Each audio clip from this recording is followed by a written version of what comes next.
Hi, so in this video we'll be discussing about counter current exchanger and how to approach this question. So this question was asked as an answer briefly question of 3 marks before, but what is more important is whenever you get a question like what is a mechanism of concentration of urine or what is counter current mechanism, you have to write both about counter current multiplier and about counter current exchanger.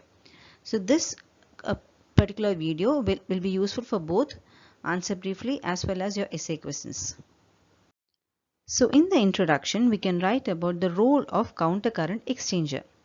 So the hyperosmolarity of the medullary interstitium, which is established by the counter current multiplication and urea recycling, is maintained by counter current exchange in the vasa recta. So what does this all mean? See, suppose this is a kidney, the cortex of the kidney, and suppose this is the medulla of our kidney. We know that there are two types of nephrons, which are the cortical nephrons as well as the juxtamedullary nephrons. And we know that the loop of Henle of the juxtamedullary nephrons dip into the medulla, and these are responsible for the counter current multiplication.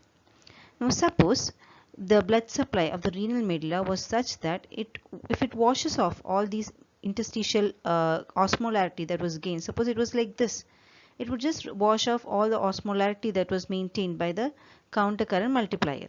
So that is why we've got a very intelligent system of blood supply of the medullary interstitium which actually maintains this hyperosmolarity, and this is by these long U-shaped peritubular capillaries. Now these vessels are called vasa recta. So vasa recta helps in maintaining the osmolarity which was established by the counter current multiplier system. So that is what we are mentioning here, that is the hyperosmolarity of the medullary interstitium which is established by the counter current multiplication and urea recycling is maintained by counter current exchange in the vasa recta. So after that basic introduction, we can write about what vasa recta is. So the renal medullary blood supply is by the vasa recta, and the special features of vasa recta are, first of all, it's got very sluggish blood flow and it is U-shaped, so it decreases the dissipation of the solute gradient. So this is the vasa recta and this is the loop of Henle. We can see that there are two parallel tubes in which the fluid is moving in two opposite directions. And the special features of vasa recta are, it's got a very sluggish blood flow, and because of the typical U shape, it decreases the dissipation of the solute gradient. Now we'll write about the mechanism of counter current exchange. So in vasa recta, the blood flows in the opposite direction in the descending and the ascending vessels, and water and solutes are exchanged passively between the capillary and the blood vessels. This passive exchange in vasa recta maintains the osmotic gradient.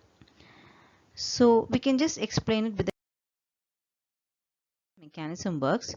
So here you can see that this is the loop of Henle, this is the thin descending loop of Henle in which the fluid is moving in the downward direction, and this is the thick ascending loop of Henle. So what about in vasa recta? In vasa recta, this is the descending vasa recta. So here you can see that these are basically two parallel tubes in which the blood is moving in the opposite direction. So this is the descending vasa recta, and here you have the movement of the blood in the upward direction. So this is the ascending vasa recta. Now we know that in the thin descending loop of Henle, which it is freely permeable to water, right? So all this water which was pushed into the interstitium, which flowed into the interstitium, will now enter these ascending vasa recta. So the solutes will actually be pumped out of this descending vasa recta. Okay. And the thick ascending limb, we said that it is impermeable to water but permeable to solutes. So the solutes are reabsorbed at the descending loop of Henle. So these solutes which were reabsorbed into the interstitium will gain entry into these descending vasa recta.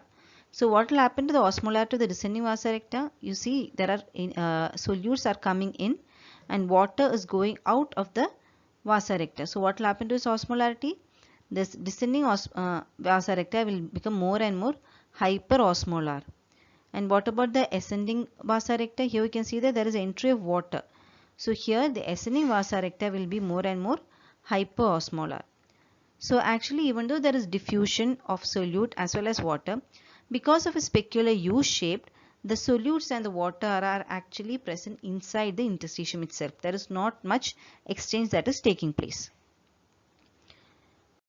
So you can write that points also here, that is the descending limb of vasa recta becomes more and more hyperosmotic because of the diffusion of water out of the blood and diffusion of solutes from the renal interstitial fluid into the blood.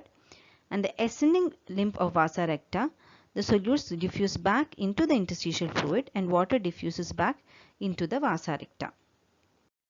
And then maybe you can draw this diagram. This diagram is from Ganong. The previous diagram which I showed is also good, but since Ganong is a more standard textbook, I think it will be better that you draw this diagram, in which here you can see that this is the osmolarity of the vasa recta. So this is the descending vasa recta and this is the ascending vasa recta as the arrows are showing. So here you can see that the osmolarity in the descending vasa recta is increasing as it goes down, whereas in the osmolarity of the ascending vasa recta is decreasing as it is going up.